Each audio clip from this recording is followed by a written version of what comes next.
दोस्तों, एक बहुत ही फेमस कहावत है, अकल बड़ी या भैंस। इस कहानी के जरिए हम आपको इसका जवाब देंगे।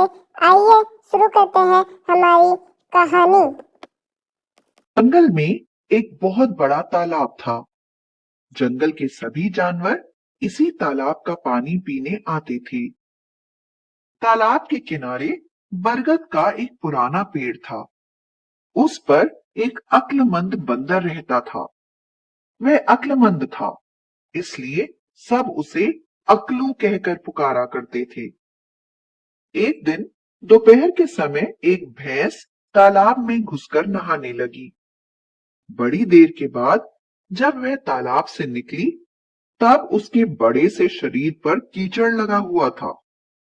अकलू ने उसे देखा तो जोर से खी खी करके हंसने लगा। भैंस तो आखिर भैंस ही ठहरी, बिगड़ गई। गुस्से से बोली, तुझे शर्म नहीं आती अपने से बड़ों पर हंसते हुए? अकलू और जोर से हंसा और बोला, अरे तो ऐसा भी क्या नहाना कि देह पर कीचड़ मिट्टी लगी रहे। इससे अच्छा तो यही था कि नहाने ही न जाती। तूने तालाब का पानी भी गंदा कर दिया और खुद भी गंदी ही रही। ऐसे नहाने का क्या फायदा? जा जा, बड़ा आया, भैंस ने धमकाया। जरा नीचे आ, अभी तेरी हड्डी पसली एक कर दूं। बड़ा आया मुझे समझाने। अरे जा, अपना काम कर। चली है अपनी ताकत दिखाने। इतना बड़ा शरीर है पर अक्ल रत्ती भर भी नहीं। अकलू ने ताना मारा। भैंस और अकलू की गर्मा गर्म बातें जंगल में आग की तरह फैल गईं। सभी जानवर इस झगड़े के बारे में बातें करने लगे। अंत में सबने तय किया कि किसी न किसी तरह इस झगड़े को ठंडा करना ही चाहिए। शाम हुई। जंगल के सभी जानवर तालाब के किनारे इकट्ठे हुए। सबकी राय से यह तय हुआ कि जो कोई इस तालाब को बीचों बीच से पार कर जाएगा, वही बड़ा है। इस प्रतियोगिता के निर्णायक बने राजा शेर और उसकी सहायिका लोमड़ी रानी।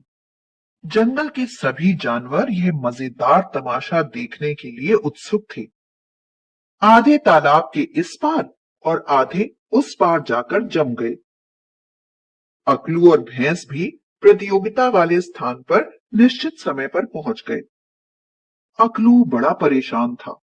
उसे तैरना तो आता ही न था, लेकिन इज्जत का सवाल था। अपनी परेशानी किसी दूसरे को बताता तो अक्लमंद कैसे कहलाता।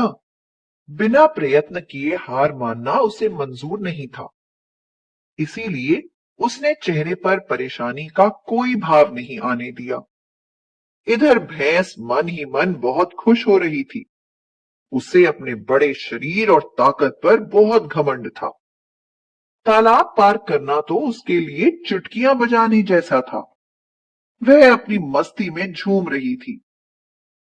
जब सारी तैयारियां पूरी हो गईं, तब लोमड़ी ने दोनों को सावधान किया। उसके 1, 2, 3 कहने पर दोनों को तालाब में तैरना शुरू कर देना था। अकलू की परेशानी बढ़ गई। दिल धड़कने लगा। घबराहट के कारण उसे कुछ नहीं सूझ रहा था। उसे लगा कि आज वह जंगल के सभी जानवरों के सामने मूर्ख साबित हो जाएगा। लोमड़ी के 1, 2, 3 कहते ही प्रतियोगिता के लिए तैयार खड़ी भैंस तालाब में उतर गई। अकलू ने भी थोड़ी हिम्मत बांधी और अक्ल लगाई। अचानक उसे एक तरकीब सूझ गई। अकलू खुशी से उछल पड़ा। उसने तालाब के किनारे लगे पेड़ों की इस डाली से उस डाली पर 2, 4 छलांगे लगाई और तालाब की तरफ झुकी हुई डाल पर जा पहुंचा। भैंस अभी किनारे पर ही थी। बस अकलू वहीं से कूद पड़ा और धम्म से भैंस के सींग पकड़कर उसकी पीठ पर सवार हो गया। भैंस ने उसे गिराने के लिए 1, 2 बार अपनी पूंछ चलाई, पर अकलू ने उसे भी पकड़ लिया।